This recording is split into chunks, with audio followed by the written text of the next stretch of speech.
এই মেয়ে শোনো, জি আঙ্কেল বলেন। তোমরা যদি আমার ছেলেকে একটা কিস দাও, বিনিময়ে আমি তোমাদেরকে 50,000 টাকা দেবো। এই আপনার কি মাথা খারাপ হয়ে গেছে? হ্যাঁ, রাস্তাঘাটে মেয়েদের দেখে এই ধরনের অফার করতেছেন মুরব্বী বয়সে এসে, তাও আবার নিজের ছেলের জন্য। আপনি কেমন বাবা? হ্যাঁ দেখো, তোমরা রাগ করো না, আমার মনে হচ্ছে টাকার অঙ্কটা কম হয়েছে। তোমাদেরকে আমি আরো 50,000 টাকা দিব, মোট 1,00,000 টাকা দিব। তার বিনিময়ে একটা কিস দিতে হবে। এই আপনার কি আমাদের দেখে ফকিন্নি মনে হয়? হ্যাঁ, যে আপনি আমাদের রাস্তাঘাটে এই সামান্য কয়েকটা টাকার অফার করবেন আর তার বিনিময়ে আমরা চলে যাব আপনার সঙ্গে নাচতে নাচতে আপনার ছেলেকে কিস করতে। আর আপনি যে আমাদেরকে এই ধরনের অফার করতেছেন, আপনি চিনেন আমরা কে? তোমরা উত্তেজিত হও না, তোমাদেরকে আমি চিনি। আর তোমরা টাকার বিনিময়ে এটা করো, তাও আমি জানি। মনে হচ্ছে টাকার অঙ্কটা কম হয়েছে। ঠিক আছে, আমি আরো 1,00,000 টাকা বাড়াই দিলাম, মোট 2,00,000 টাকা দিলাম। তারপর আমার ছেলেকে একটা কিস দাও। এই বান্ধবী শোন, লোকটাকে দেখে মনে হচ্ছে মালদার পার্টি। এই যখন একটা সামান্য কিসের বদলে আমাদের এতগুলো টাকা দিতে চাচ্ছে, তাহলে অফারটা বরং আমরা নিয়ে নিই। একটা সামান্য কিসই তো, সমস্যা কি? এই বান্ধবী শোন, লোকটাকে দেখে মনে হচ্ছে লোকটার কাছে অনেক টাকা আছে। আমরা এক কাজ করি, আমরা আর কিছু টাকা বাড়িয়ে নিয়ে কাজটা করি। আচ্ছা ঠিক আছে। ঠিক আছে। এই শুনেন আঙ্কেল, আপনি যেরকম মেয়ে আমাদেরকে মনে করছেন, আসলে আমরা সেরকম না। তাও আপনি যেহেতু বলছেন, যদি আর একটু টাকা বাড়িয়ে দেন তাহলে ভেবে দেখতে পারি। ও, আচ্ছা এই ব্যাপার। তাহলে তোমরাই বলো তোমাদেরকে কত টাকা দিতে হবে। এই শুনেন আঙ্কেল, আপনি যেরকম মেয়ে আমাদেরকে ভাবছেন, আসলে আমরা সেরকম মেয়ে না। তারপর আপনি যেহেতু এত করে বলছেন, আমরা ভেবে দেখতে পারি। কিস্তা যেহেতু আমি দিব, তাহলে আমাকে 2,00,000 টাকা দিতে হবে, আর ওকে 1,00,000 টাকা। কিন্তু আমার একটা কথা আছে, আমাদেরকে টাকাগুলো নগদ দিতে হবে। ও আচ্ছা ঠিক আছে, টাকা তোমাদেরকে আমি নগদই দিয়ে দিচ্ছি।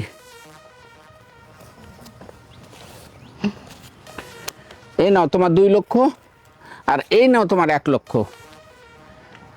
ঠিক আছে, আসো আমার গাড়ির পিছনে। বান্ধবী, তাহলে তুই সাবধানে বাসায় যা।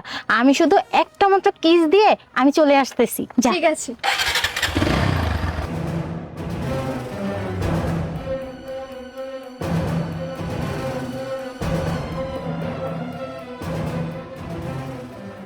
আরে আঙ্কেল, এটা আপনার বাসা? বাসাটা তো অনেক সুন্দর। ঠিক আছে, এটা আমার বাসা, আসো আমার সঙ্গে। এসো, এটা আমার ছেলে বেডরুম, এখানে আমার ছেলে থাকে। আঙ্কেল সময় নষ্ট করবেন না, যা করার তাড়াতাড়ি করেন। আচ্ছা ঠিক আছে, আসো আমার সঙ্গে। বাবা সাহেব, আমার কথা আমি রেখেছি, আর বাকিটা তুমি দেখে নিও। আর মা, তুমি থাকো, আমি গেলাম।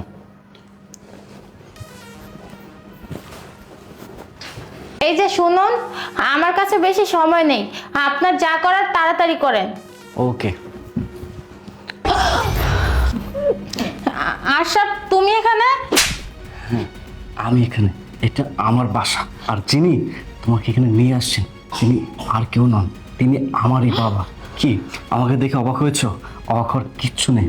আমি যখন তোমার কথা আমার বাবাকে বলছিলাম, বাবা আমি একটা মেয়েকে ভালোবাসি, তাকে আমি বিয়ে করতে চাই, আমার বাবা আমাকে বললো, দেখি তুই কাকে ভালোবাসিস। তখন আমি আমার বাবাকে তোমার ছবিতে দেখাই। তোমার ছবি দেখার পর আমার বাবা আমাকে যা বললো তা শুনে রীতিমতো আমার মাথায় আকাশ ভেঙে পড়লো। হ্যাঁ ঠিক আছে দোস্ত। আচ্ছা আচ্ছা দোস্ত, তুই একটা কাজ কর, আমার ছেলে আসছে তো, আমি তোকে 5 মিনিট পর টেলিফোন করব। ঠিক আছে ঠিক আছে, ওয়ালাইকুম সালাম। ঠিক আছে বাবা। আশা, তুই কিছু বলবি বাবা আমাকে? হ্যাঁ বাবা, আমি তোমাকে একটা কথা বলতে চাই। ঠিক আছে বাবা, বলো। এখানে লজ্জার কি ব্যাপার? বাবা আসলে কীভাবে যে বলি, ভীষণ লজ্জা করতেছে। না রে বাবা, এখানে কোনো লজ্জার ব্যাপার নাই। বাবার সঙ্গে কথা বলবে, তুমি আমার ছেলে, এখানে কি লজ্জার ব্যাপার? খোলামেলা ভাবেই বলো বাবা, অসুবিধা নেই। হ্যাঁ বাবা, তুমি তো শুধু আমার বাবা না, বন্ধুর মতো। ঠিক আছে বাবা। বাবা হয়েছে কি, আমি একটা মেয়েকে ভালোবাসি, বিয়ে করতে চাই বাবা। ঠিক আছে, ভালোবাসিস, ভালোবাসা তো ভালো জিনিস, এটা আবার কি ভূমিকার কি প্রয়োজন? বাবা বিয়ে করতে চাই। আচ্ছা ঠিক আছে, বিয়ে করবি। বৌমাটা কেমন, আর বৌমার ছবি তোর কাছে আছে? হ্যাঁ বাবা আচ্ছা, তুমি দেখবা। আর দেখবো না মানে? আমার বৌমা হবে আর আমি দেখবো না মানে? বাবা খুব সুন্দর রূপা, তুমি যদি দেখো, আমার বিশ্বাস তোমার পছন্দ হবেই হবে। আচ্ছা ঠিক আছে, দেখি ছবিটা আমাকে দেখা। আচ্ছা ঠিক আছে। জানো বাবা, ও ছবির চাইতে বাস্তবে আরো বেশি সুন্দর। এই যে দেখো তোমার বৌমা। কি ব্যাপার আশরাফ, এই মেয়েটার সঙ্গে তো কতদিন ধরে সম্পর্ক? 2 বছর। এই মেয়েটা ভালো নয় বাবা, এর চরিত্র ভালো না, একটা বাজে মেয়ে। বাবা তুমি এসব কি বলতেছো? হ্যাঁ বাবা, আমি সত্য বলতেছি। আমি ওকে খুব ভালো করে চিনি, তাছাড়া আমরা 2 বছর ধরে প্রেম করতেছি। হতে পারে মেয়েটা বস্তিতে থাকে, কিন্তু ওর চরিত্র অনেক ভালো। না বাবা, তুমি তো ছোট মানুষ, অনেক ছোট। আমরা তোমার বাবা, আমরা যেটা বুঝি সেটা তোমরা বুঝো না। তুমি একটা ভুল পথে যাচ্ছ, মেয়েটার চরিত্র ভালো নয় বাবা। বাবা তুমি এত শিওর হয়ে কিভাবে বলতেছো? তাছাড়া তোমার কাছে কি এমন প্রমাণ আছে বলো তো? তাহলে শুনবি? তাহলে শোন।